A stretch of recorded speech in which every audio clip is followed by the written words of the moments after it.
Today I'm working on a small landscape with cold wax and oil. I'm putting my first layer on with a brayer. I've got a gessoed surface on a cradled panel, which I've taped the edges on.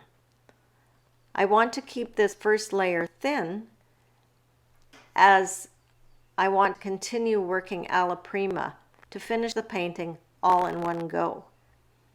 A brayer is a great way to put on a very thin layer and work quickly. The gesso is going to absorb this so it dries pretty quickly. I'm now cleaning my brayer in between, which is an important step. Here I'm using a Messermeister bowl scraper to apply a thin coat of red over my yellow.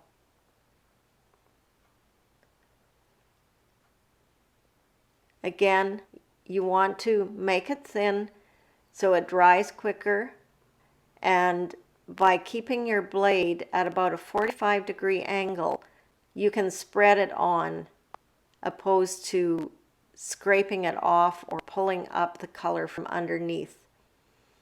You want to have a fairly gentle touch as you apply the layers wet on wet so that you don't end up getting murky colors.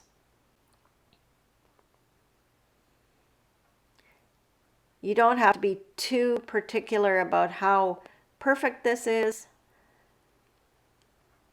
Now I'm going to add some marks. I'm using a piece of corrugated cardboard. You can't really see too much, but later on this may influence how the paint sits on the painting in amongst the ridges of these marks.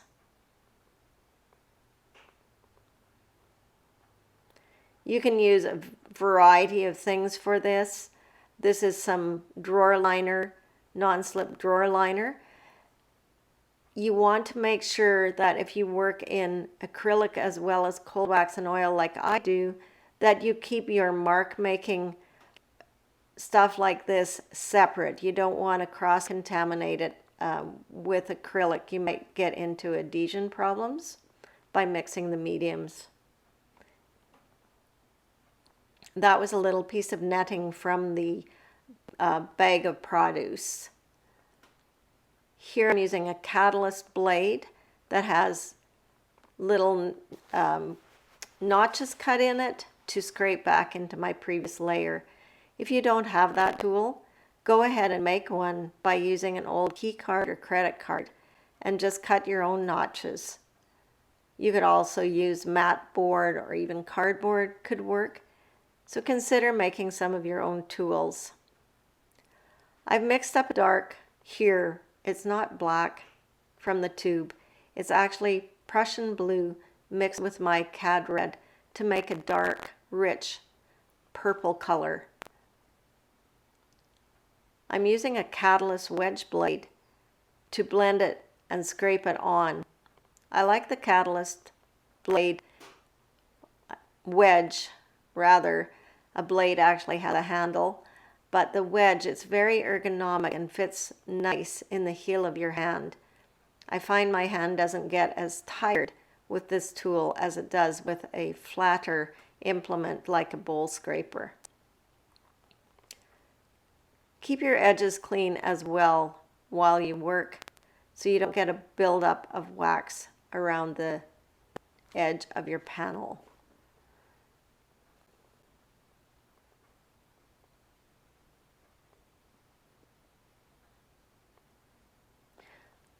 I've mixed some green up with my blue and yellow, putting it on with a palette knife and then continue to scrape it. Green and red are complements or opposites on the color wheel. When you add a little bit of red to green, it's going to dull it down, kind of neutralize, desaturate it. And that's what you see happening here. So in essence, I'm making a new color by blending wet into wet. This is where understanding your color theory is so important so that you don't end up getting really muddy and murky layers. I often hear students complain about always making mud. So understanding color theory will really be valuable for you. I've added some brighter green, and again, I'm going to blend this in, and it's also going to neutralize it some. So I'm making a bold move by adding some white, but you'll see that this won't stay white for long. I'm just bringing in some really light value to the painting. And by blending wet and wet, I'm bringing up some of the red from underneath and blending it into the green and getting new colors. This may start taking on the look of a sunset or sunrise.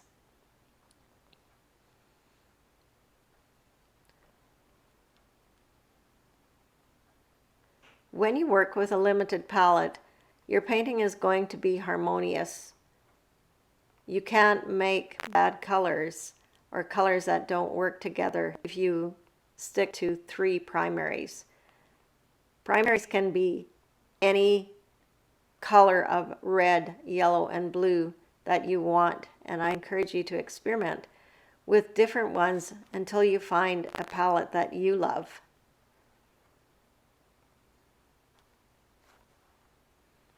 Adding some brighter greens, so this has more yellow in it and less blue.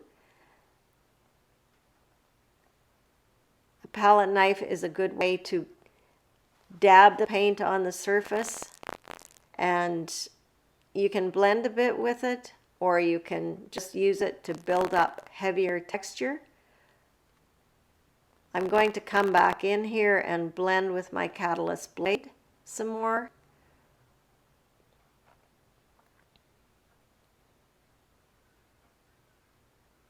So a light touch is what you want, and you want to make sure that you keep your scraper at a good angle so that you're not pulling the paint off. Think of laying the paint on and blending it. Now, of course, you can pull the paint off as well if that's what you want to do.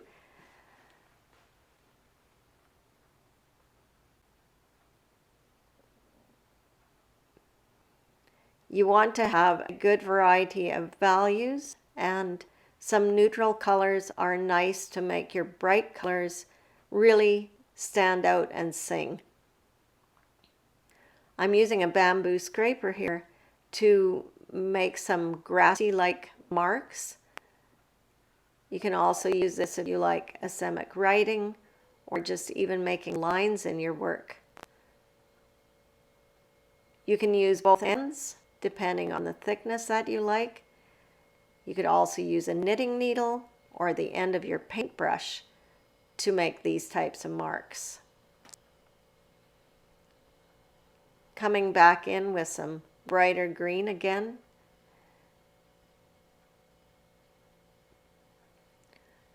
So you can continue building up layers until you feel that you're finished, or you feel that you have to stop because you're just really making murky colors. And then you need to let your painting dry and maybe overnight and go back to it the next day and continue on. So never feel that you have to do an Alla prima painting and finish it. You can come back into it and work on it again. That just isn't a problem. Now here you can see I put in a blue sky. I didn't unfortunately capture that part on video, but I think you get the picture there, and I hope that you enjoyed the painting and that you'll try something like this yourself.